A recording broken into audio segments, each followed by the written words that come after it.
అందరికీ praise the lord. ఈరోజు దేవుని వాగ్దానము.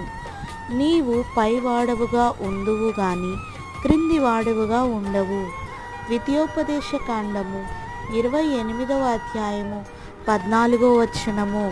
ప్రియ దేవుని జనమా, నీవు చేస్తున్న పనిలో దేవుడు నిన్ను ఉన్నతమైన స్థితిలో ఉంచాలని ఉదయకాలమంది ఈ వాగ్దానం ఇస్తున్నారు. ప్రతి విషయంలో మనం దేవుని పైన ఆధారపడాలి. ఆయన ఆకాశమందు ఆసీనుడై ఉన్న దేవుడు.